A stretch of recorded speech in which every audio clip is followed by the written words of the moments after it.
So this is the back side of the property, and outside that white fence, that little white tape fence right there, you can see the hardwood cloth, which is the back side of the property. Right there.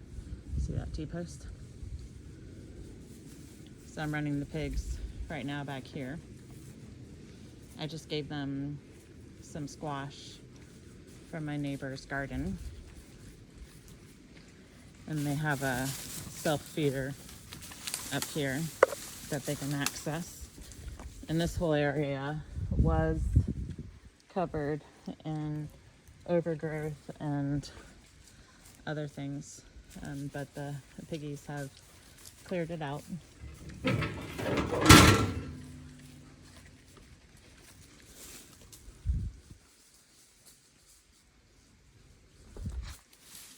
So now I'm gonna head down this hill.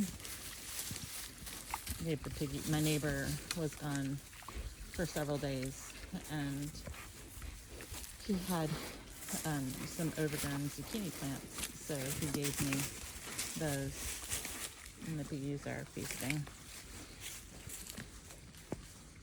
Hey, pig.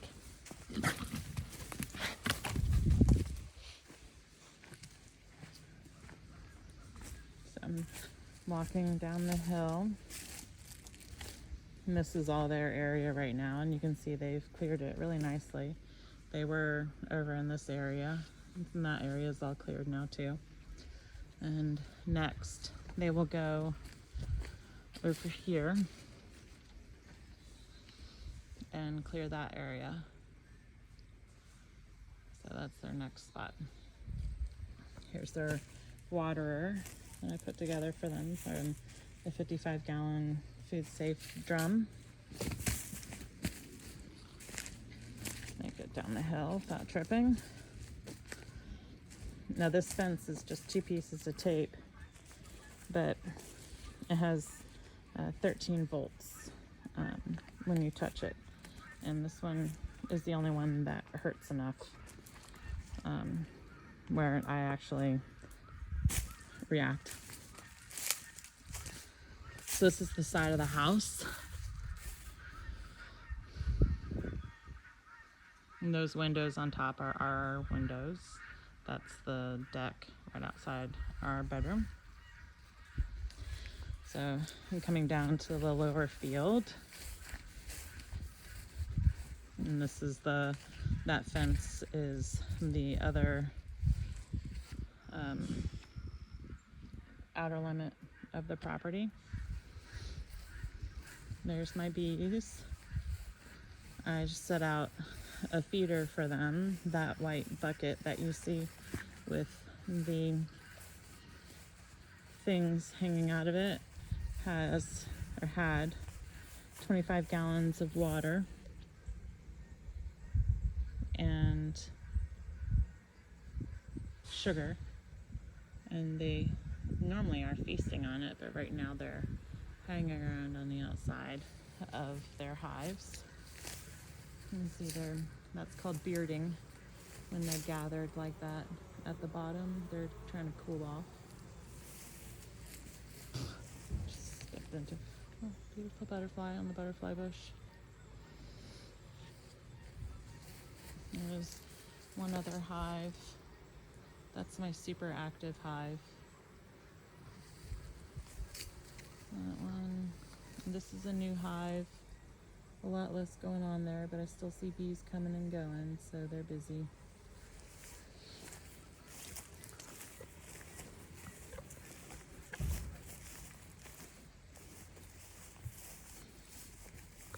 There's 2 more hives right there. All around, I have this white fencing that you can see right here. And that white fencing is to keep the dog in.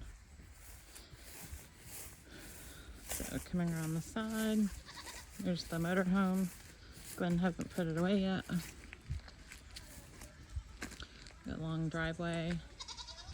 And here's the front of the house.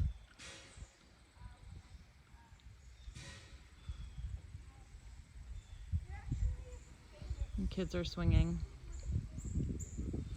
That fence right there is the upper field where I keep all the bachelors. There's sheep and goats in there. Here's some of my female goats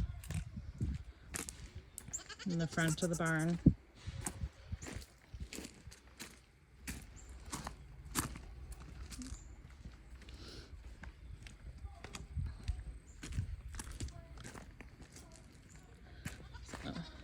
So, this is where I walk in. One of my favorite things is there's water sources everywhere, so it makes my job of keeping everybody watered so much easier. There's my very small hay storage area. Here's my current batch of chicks. These are heritage breed turkeys. These little light colored guys are called Niederheiners. They are a German variety of meat bird. The darker ones right here, those are speckled Sussex. And then these guys right here are turkeys. So I think they're really cute. These are two stalls on the side. There's my sheep. So here's one stall. And I had to put a jerry-rigged no escape wall up because goats are naughty. This is the other stall. This is where the sheep sleep at night.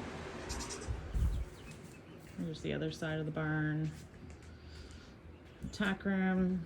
This is my tools, which most of it is not put away right now because I was building something in the garage. Here are my extra bee supplies. Kind of a mess because I just finished butchering and that was messy. This is the milking parlor. This is where I milk the sheep and hopefully soon a cow. There's Hagrid. Hagrid, look, say hello. There's Hagrid. He keeps everybody safe. In this little area right here is Hagrid's collection area. So all the things that he finds that he thinks I need to know about, he'll leave right there. Now I'm gonna go out this way, show you the lower field. Grab a halter. A friend is coming to buy one of my ram, so I need to be able to tie him up. My ram, not my friend. So this is the lower field. It's my garden. I have blackberries, raspberries, figs, fruit trees, tomatoes. My squash are just about ready to be harvested. I have an overabundance of sweet potatoes. Not really sure what I'm gonna do with that yet. That took off a lot more than I thought it would. I have beets, some radishes, eggplant, a persimmon tree. These are two of my goats. The two in the front are called boar. They are a meat breed, so I'll breed them and then have some baby meat goats. This one thinks she's a puppy and she's a dairy goat. She's peeing. We'll breed her in the fall and then have milk. The one up on the hill is the other dairy goat. She also thinks she's a puppy. So this is what everybody does during the day when it's hot. It's really not that hot out. The white one in the front is Sweetums. Her two lambs are right behind her. And then in the back is Brandy with the white nose and the black head. And the lamb in front of her is her ram lamb. This is Boo Boos. Boo Boos is a Jersey calf who is still a bull, and he is going to soon be banded. We're raising him for meat. And this is Moo Moos. Moo Moos is our first dairy calf. He is now a steer, and we are also raising him for meat. And Hagrid came out to say hello. He's following me around. He always makes sure that I'm safe and keeps an eye on me when I'm out here.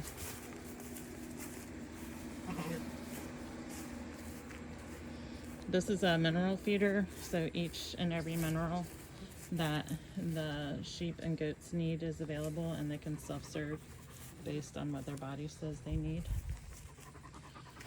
Under the barn right here is a cat that I rescued, and I'm hoping she starts to help me with my mice, but so far she's not been very helpful. These are some sunflowers that I planted. They'll flower, and then my honeybees will be able to feed off of that in the fall. So this is the lower field area. This is a couple acres.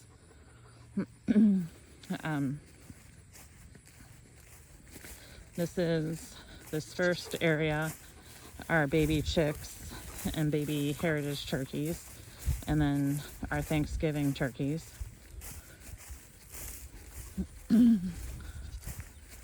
So they're still too small for the fence. So they run out of the fence, and then Hagrid very gently jogs around and chases them back in because he likes everybody to be inside their fenced area. So there's some heritage turkeys in here. Heritage breed turkeys can breed. Commercial turkeys cannot because their breasts are too big. The little white chicken right there and behind the brown chicken, those are some laying hen babies that I've yet to put out with the other layers. These are turkeys. The one in front is a heritage breed turkey, and the one in the back on the left is a commercial turkey.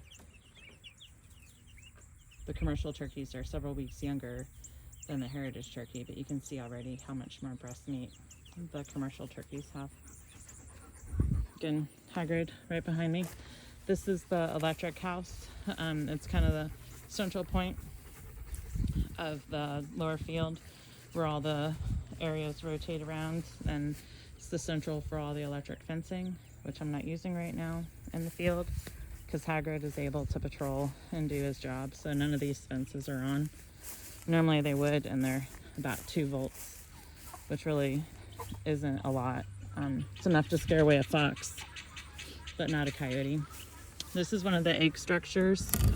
You can see I have lots of eggs to take out. I built that little egg thing. This is one of the A-frame houses that I built.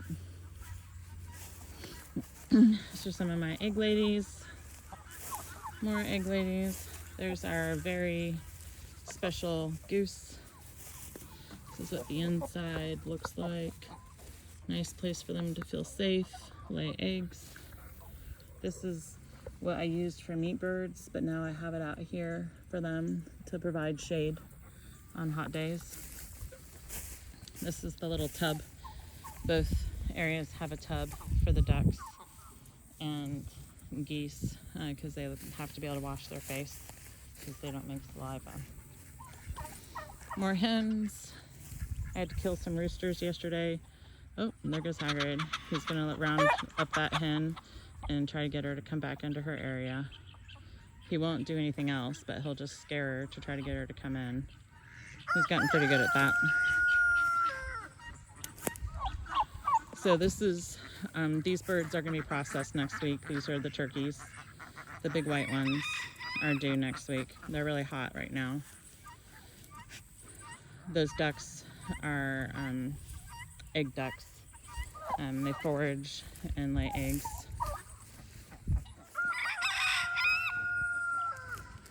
This is, there's also brown turkeys out here, which are due to be processed for Thanksgiving.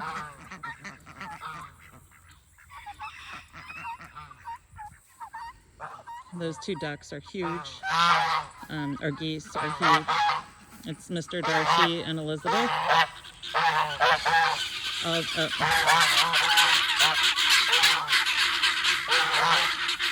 Those are guinea fowl. Guinea fowl are a farm alarm system that just kind of let you know when somebody's coming by. So they have 2 roosters out there with them, which help to keep them more tame.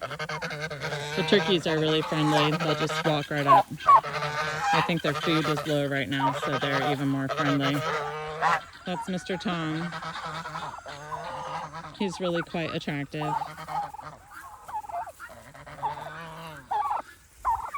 So that's it for the lower field area.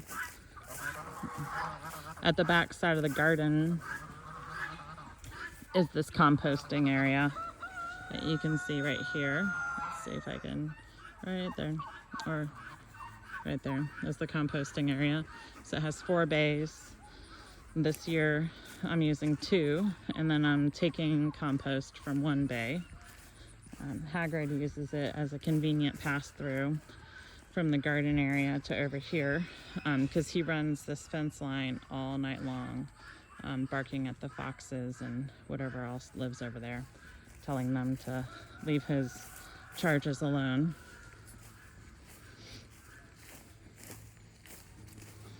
And he also digs things out of the compost. And he's still right behind me, following me to make sure I'm okay.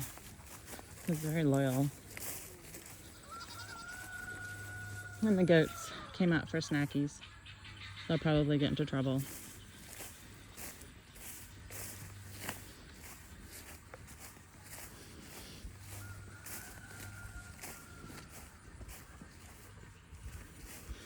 So here's another field area, and the sheep kind of go wherever they want to graze. I should have them and force them into one area to make them, do what they're supposed to, but I haven't really had the time to enforce that the past couple months, so I just let them do what they wanted. But this is another area. This has good grass in it that they like, and it's shaded most days. This is the structure that I use to keep the little cow in when they're little until they're big enough to go out with everybody else.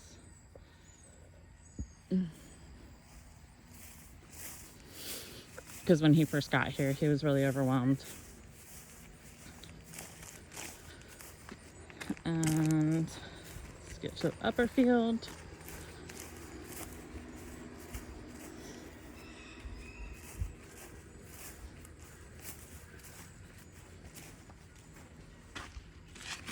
All right, Hagrid, you're in control, sir.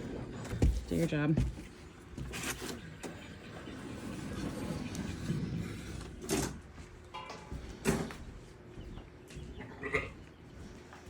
Yes, Mama. I agree.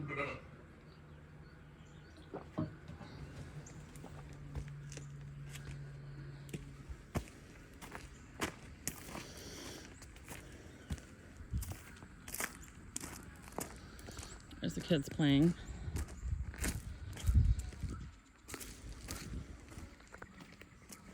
And turn around so you can see the view from up here.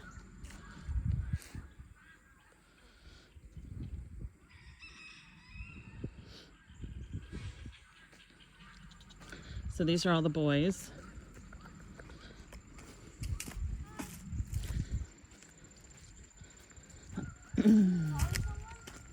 I'm recording for my dad.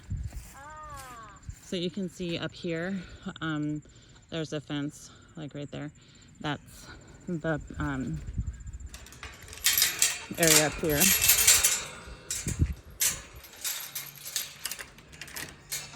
This is Mercury.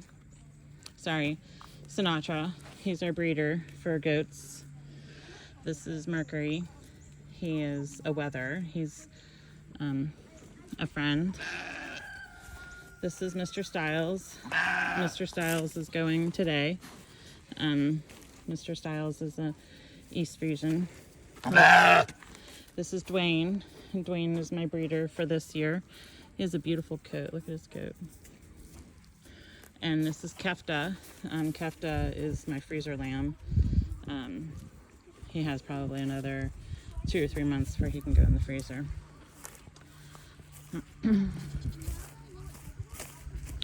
Here's another mineral feeder that I made for the boys.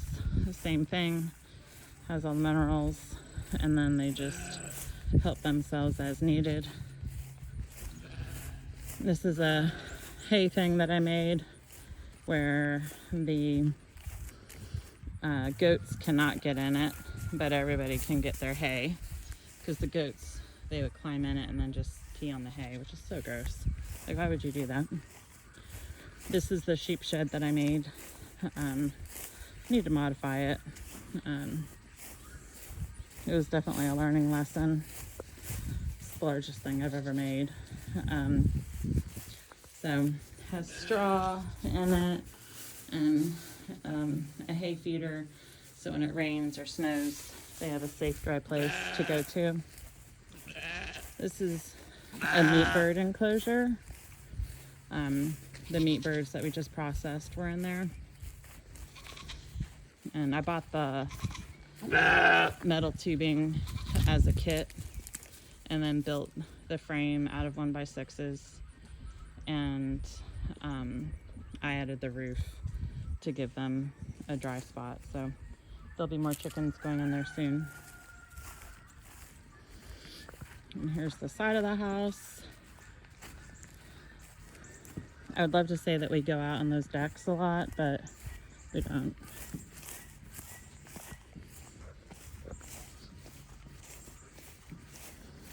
I'm gonna grab a couple of these bowls because I need to come back and put Mr. Styles in a halter so that he can go to the butcher with my friend.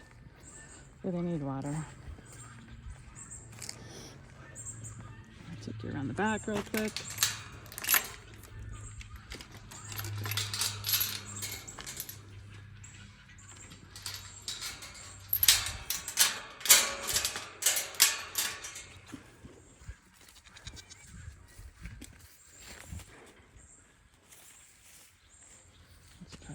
Okay, so just the side of the house or the back of the property. We go up this hill to the side of the house. My bird feeders, trampoline for the kids, a patio, deck area, and then behind the house is a carport with the truck, grill.